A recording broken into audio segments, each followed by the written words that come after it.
What's up, guys? We're back with another episode on Health Ignited here with my amazing, beautiful wife, Dr. Sonia Jensen, and myself. And this week we're going to talk all about this amazing hormone, testosterone. And it's a hot topic, and there's controversy around it, and like, what does it mean, and how does it affect us, and what kind of behavior is it influencing or stimulating in someone? So we're going to dive into a whole lot of stuff around that. And so if you like this information, please stay tuned, keep following us on this channel, and let us know if there's other topics or comments or questions you have around some of these topics we're discussing. So when we talk about testosterone, what's that sort of first inclination that you start thinking about when you hear that word? When I hear it, just because I work with women, I think about libido. I think about motivation. I think about aggression too. Yeah. And just how testosterone and estrogen work together to create an environment in our body, to change things in our brain, to make us really want to increase sexual behavior. So those are some of the things that come up for me. Yeah. How about you? Yeah. When I think of testosterone, I think of muscle. Oh, okay. Like I think of like strength, and I think of like the movie 300. Okay. Like just ripped dudes attacking other people. Right, and yeah, just Spartans. Spartans, I think of like resilient and doing really hard things. I wore my hat backwards today because I felt like it raises testosterone levels.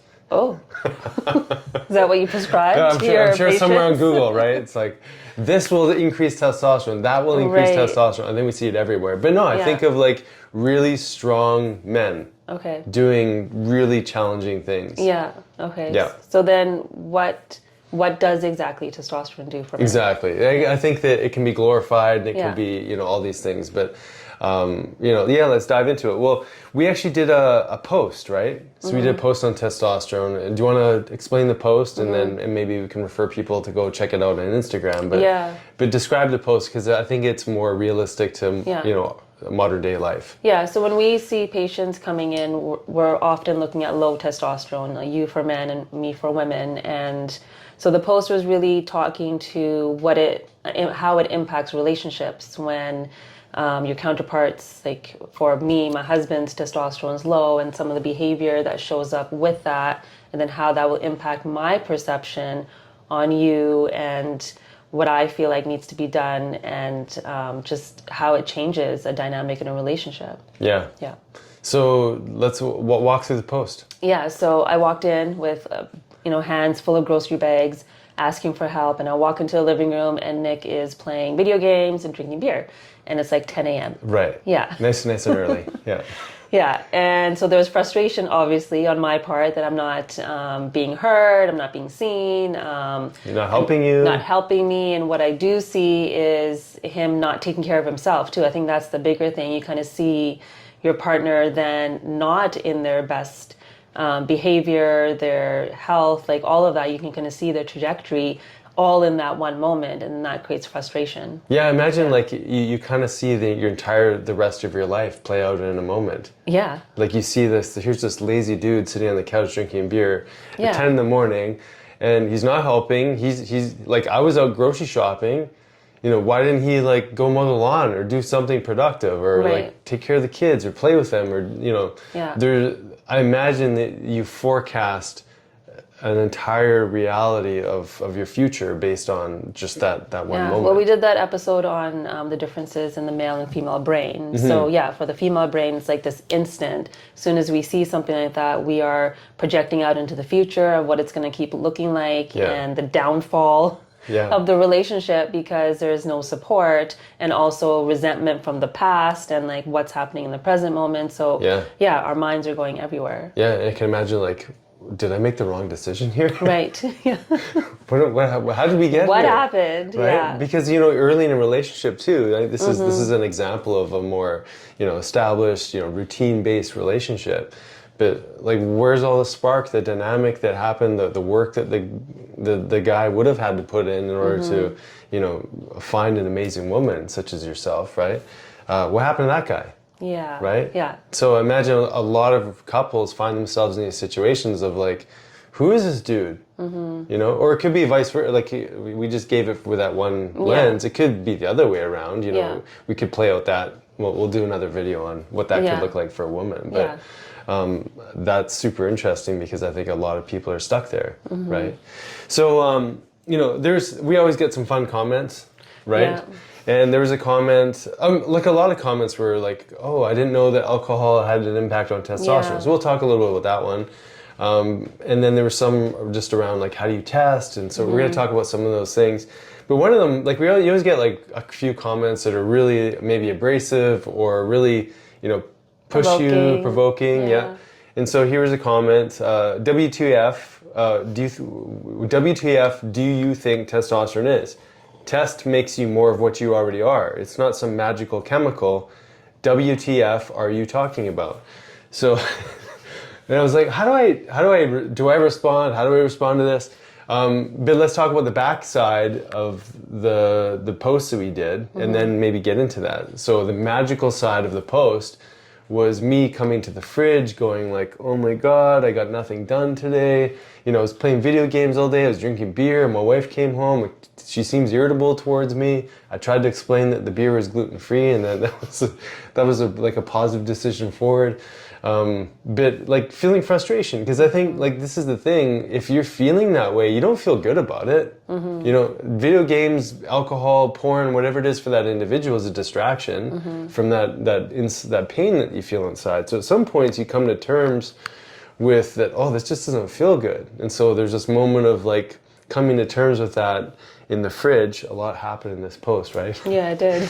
And there's a shot of me putting some amino acids in water. Not that increases testosterone necessarily, but then there's this sort of change in pace where in the things that I decided for myself on that day, and I was like out watering the lawn and like taking care of stuff outside. And then you're sitting there with your cup of tea, just, that's my man. Like that's what I like to see, him taking care of stuff. And so, and it's not just that. It's like so many other things that a woman will be feeling when she sees her man do that. So maybe talk about some of that stuff. Yeah. So I think in that post, you can only say so much and describe so much, but I think the underlying feeling I'll speak for myself, is that if I see you stepping up, it gives me this capacity to be softer. It gives me this capacity to be more feminine and feel like I'm being taken care of, so that I can have the energy to do the other things that I need to do and to step up also. If I am having to take care of it all, it's going to create emotions of resentment, it's going to create anger, it's going to create distance. And I'm going to be having this like internal battle of like, okay, I'm supposed to step into like my feminine power and be soft and do all these things, but I can't because I have to be in this masculine state and get the job done. And so if I see my partner taking care of that, then I can actually be more relaxed. Yeah, definitely. So it wasn't that I took a magic powder, but it was this coming to terms with something, and then there's a change in behavior, because the hormones are a response to the change in behavior. Right. Like if you're exercising, you're gonna have a hormonal kick. If you're doing something that excites you, you're gonna have a hormonal kick. If you're wanting to be intimate and your partner's on the receiving end and the partner is willing, you're gonna have a hit of hormone, right? But the hormones aren't really gonna be stimulated or adapted to if you're sitting around drinking beer and playing video games all day and not engaging in the world, not, challenging yourself to some degree, right? Yeah. So there's a lot of stuff there. So how do you there's an assessment that men, women can do. It's called the Adams questionnaire. And we'll just run through the typical questions that one would find on this questionnaire. And it's not diagnostic, but it's relating to an ability to see if someone's hypogonadal, meaning they're not secreting the androgen hormones to a degree that would support healthy living, right? So for those of you watching and for those of you just listening, maybe take a moment when we ask these questions to ask yourself these questions and answer yes or no. So the first one is, do you have decreasing libido, which is your sex drive? Do you have a lack of energy? Do you have a decrease in strength and or endurance? Have you lost height? Have you noticed a decrease in enjoyment of life? Are you sad and or grumpy? Are your erections less strong? I would say first morning. Is that a differentiation? Yeah. But it could be just with intimacy in general. Have you noticed a recent deterioration in your ability to play sports? Are you falling asleep after dinner? Has there been a recent deterioration in your work performance? So as you can kind of see, everything has to do with motivation, performance, and we kind of call testosterone the zest for life hormone. Yeah. So this is for men and for women. It's definitely for men, it shows up more because we have estrogen that will kind of take over for testosterone. And so our challenges will mostly show up with low testosterone when our estrogen is also low. But for men, it shows up very quickly, would you say? Definitely, yeah. Yeah. And there's a natural decline to hormones, Yeah. right, as we age. So from, an average maybe 25 to 40 years old, you're likely to get about 50% decline in the overall, presentation. And for women, it declines every time you're pregnant by like Right. around 15%. Yeah, like your stores. it's nature's family planning, right? Yeah. Yeah. So, so it's expected that intimacy, libido, and things like that would drop with time. But there's a lot of things, as you hear us discuss. There's so many things that expedite that decline that it's not just one thing, right? Yeah. But there's all the million little things, like the show that we're watching now. It's a million little things that are going on a daily basis that are changing the way that these hormones are expressing. So to go back to that gentleman's response. It's not this magical thing, and yes, that when the hormones are there, they're giving you more of who you are.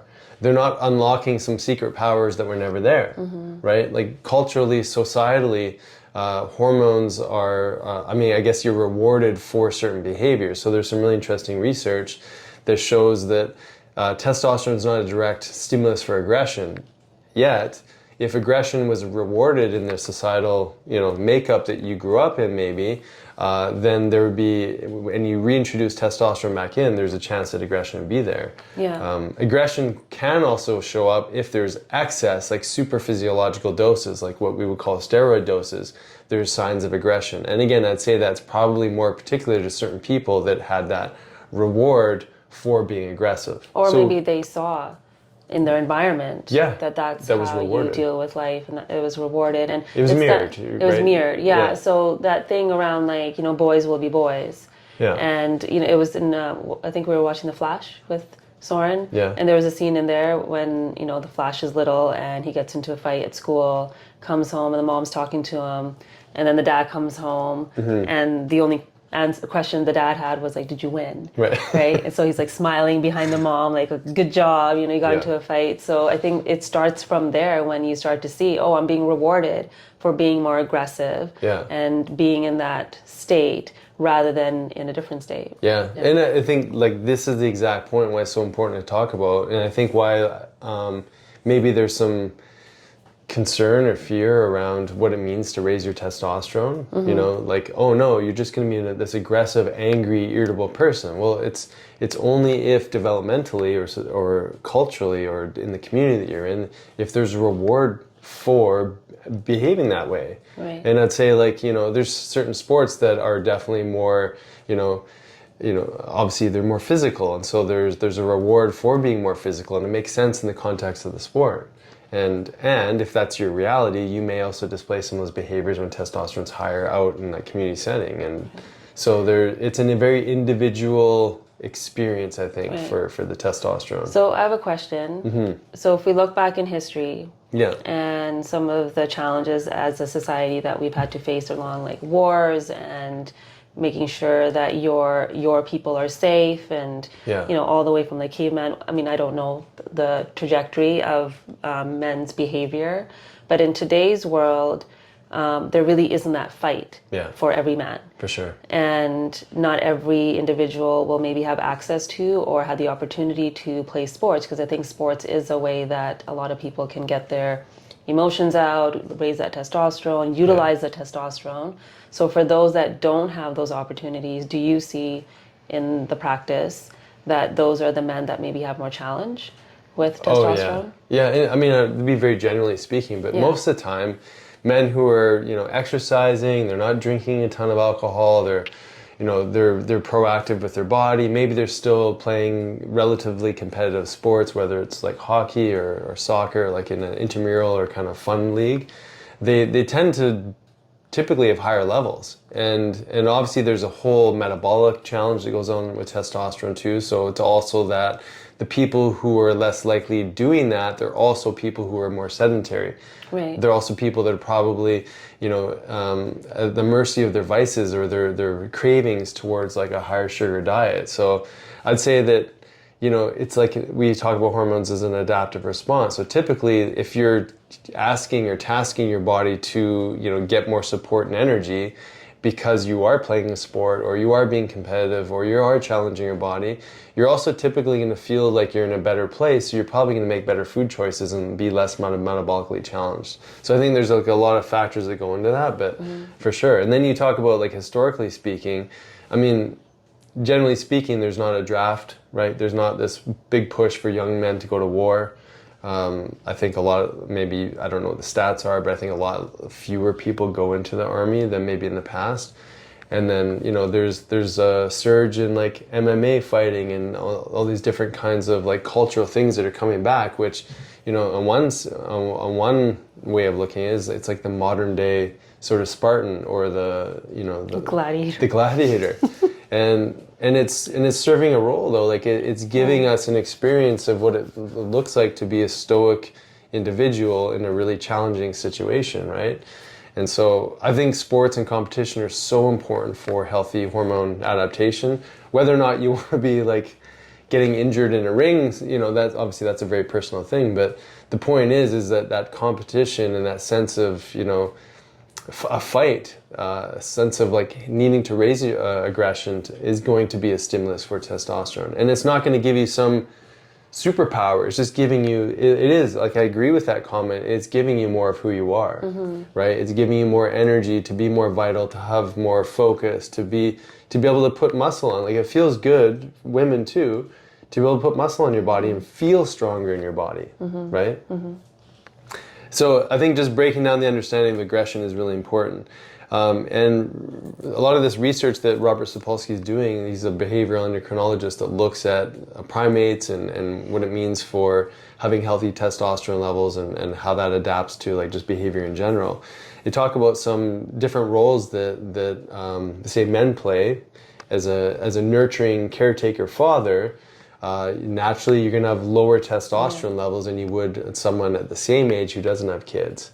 Because that nurturing aspect changes the whole symphony of hormones to more oxytocin and some other supportive hormones. Even prolactin when your partner is pregnant. Totally, yeah. So it changes the hormone profile. It's not that it's good or bad, it's just, there's different hormones needed at different times. Right, so do you think then those men have to work a bit harder to access their testosterone?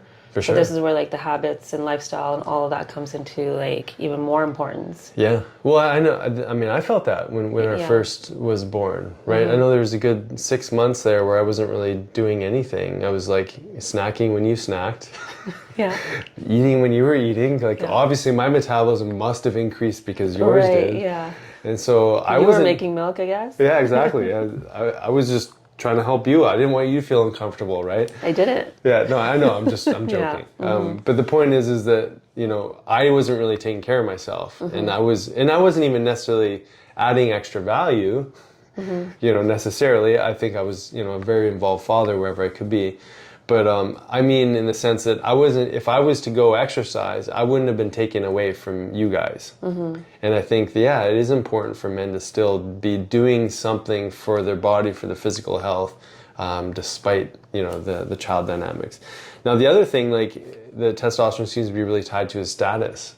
So again, like, can you imagine if it is in fact that, people were rewarded for compassion, or rewarded for gratitude or serving, the community, that was collectively supported, that would also be a stimulus for testosterone. Because if you feel like you can achieve something and maintain your status by doing that, that's a surge in testosterone. So that's why we have participation awards all the time now? Yeah, maybe. I don't know.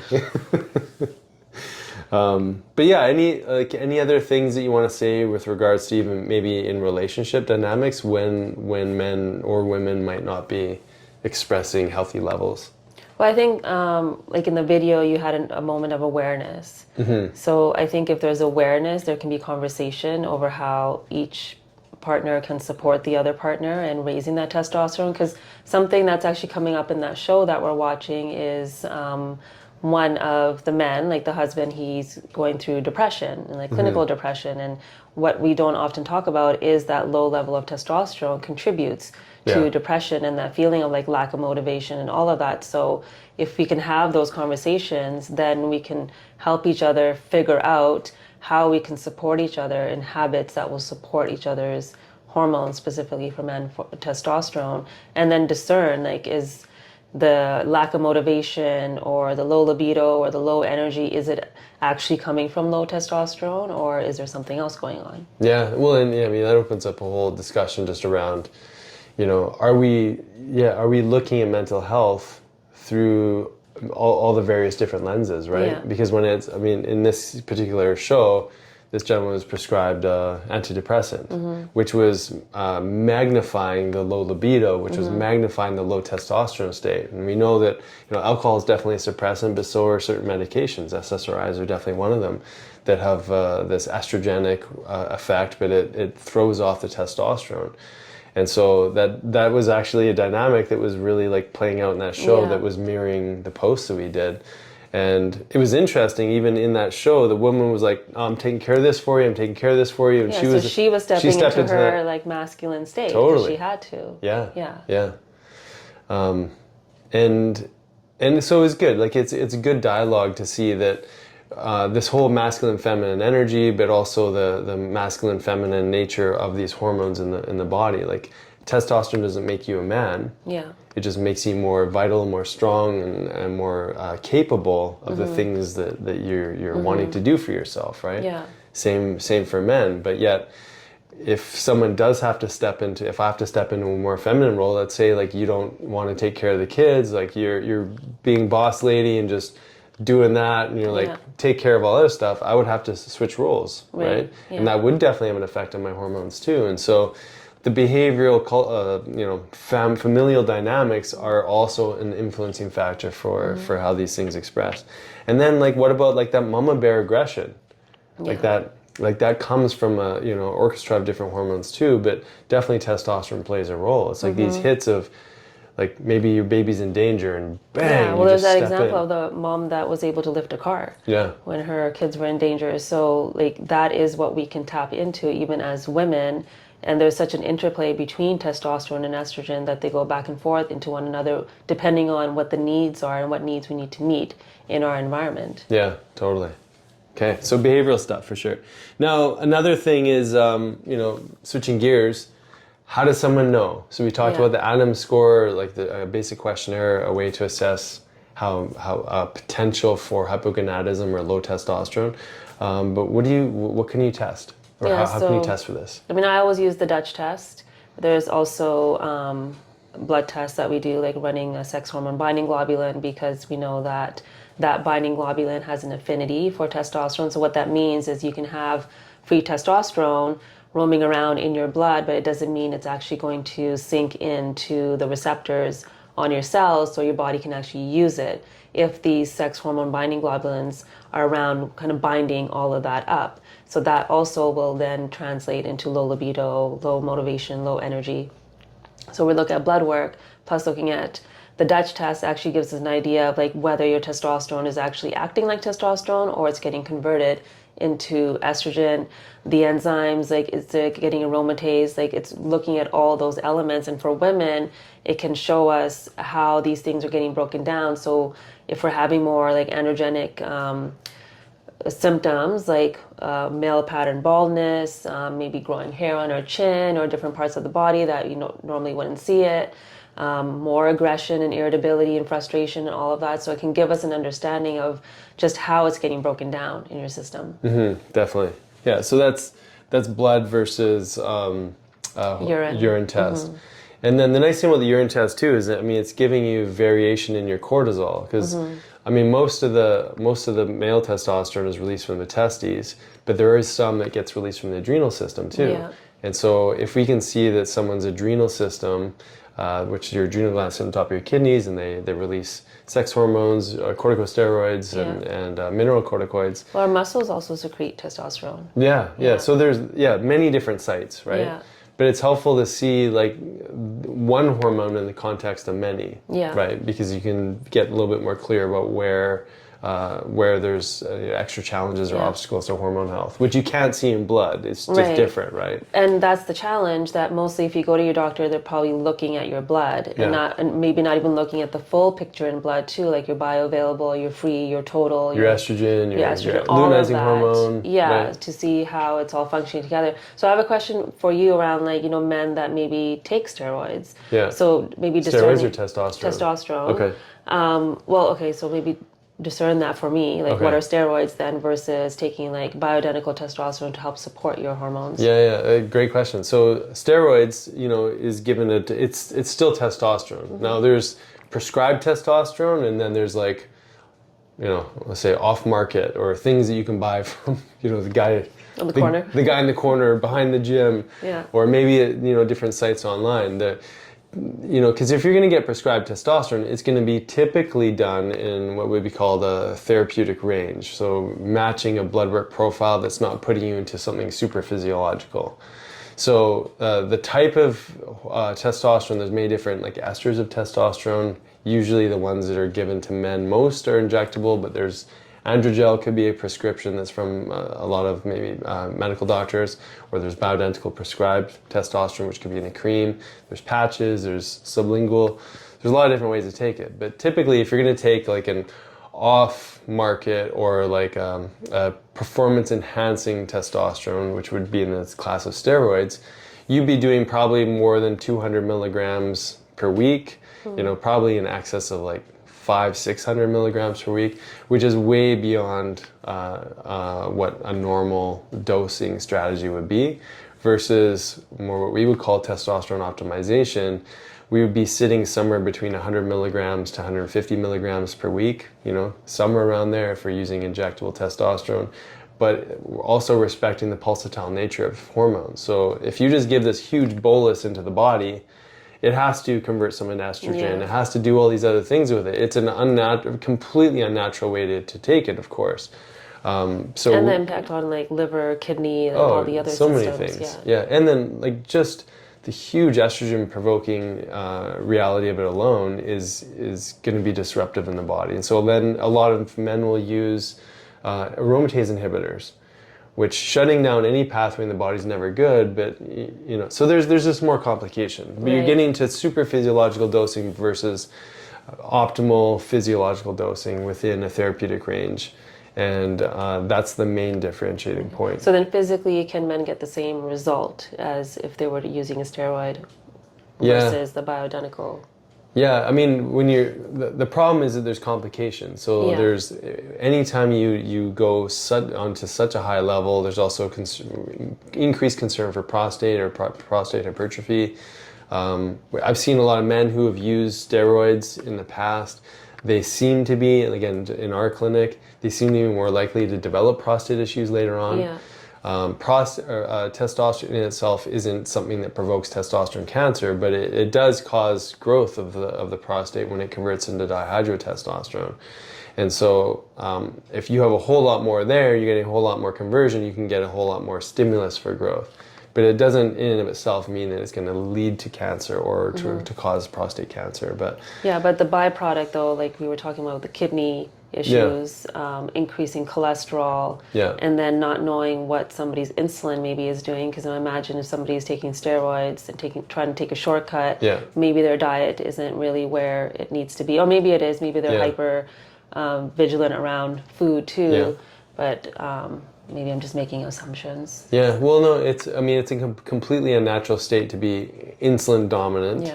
Yeah. From like maybe massive caloric load or huge amounts of whey protein powder that maybe are increased stimulus for insulin. Again, most people don't know what their fasting insulin is. Yeah. So if you are bulking and trying to put on size, you should know your insulin, especially if you're doing such high levels of testosterone. Yeah. So do you think that wearing maybe a CGM, like those kinds of things, would be important? Yeah, improving metabolic health for sure would be directly supportive for healthy testosterone, but definitely if you're on testosterone, you should know these things.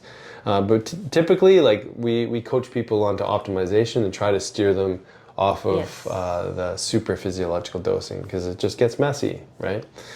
And then what about women and testosterone? Yeah, so I mean, I don't give it to every woman. It really depends on what the Dutch test is showing us, what her SHBG is, what her insulin is, and also just looking at symptoms, like what's actually going on for her and would she actually benefit from it. But I have given many women testosterone and they love it. And they're not using it for a very long time, and we're also using very, very small dosing Yeah.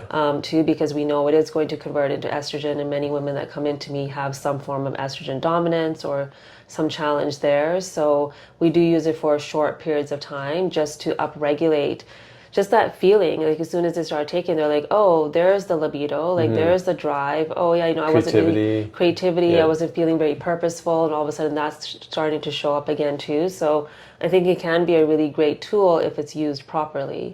And so then we do monitor things like their kidneys, their liver, all of that too, to make sure that, all of the system. But mostly those that are working with us are also working on their metabolic health. They're looking at the foods they're taking in. They're looking at stress. So stress is going to be a huge influence on what the testosterone is doing as well. Yeah.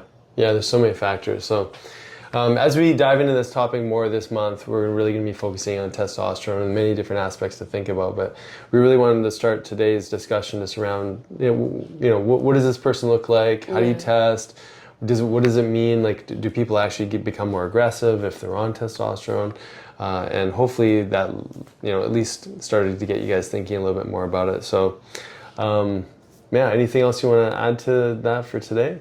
Well, I think just that importance of it's important for both sexes, like females and males. Like you really want to understand what your testosterone levels are, how to test it properly. So if you are going to your doctors, like what questions to ask, and that depression, and I'm sure we'll do another episode on that just specifically, but it's huge in our culture right now, and sometimes it comes out of nowhere, it feels like. So that's really should be this aha moment of like, oh, I really need to go check my testosterone to understand how it's having an impact on my brain, because we have so many receptors on our nervous system just for testosterone. So we know it doesn't just play a role in some of the things that we talked about around like libido and drive and in that way, but it's also really helping support our mental health and our brain health. Yeah, I love that you put an extra pin in that one, because just to reiterate the world that we live in, if there's only one solution, if everything most of the time conventionally is being managed by antidepressants, like just the opposite of the feeling that we're feeling, if we actually looked at these things as symptoms of this bigger picture of hormonal decline or changes or obstacles or toxicity or dietary influences, quality of sleep. We need to look at things as symptoms and not treat the symptom, but really look at the bigger scope of how these things are impacting our daily life. And so looking through the lens of the hormonal system is one avenue in this whole orchestra of things that can have a profound effect. Yeah. So lots more information on this in the coming weeks. And for those of you that want a deeper dive, please join us in our Health Ignited Club, which you can find on www.drsjensen.com, and you can look for the Health Ignited Club in there. So we'd love to have you join us there.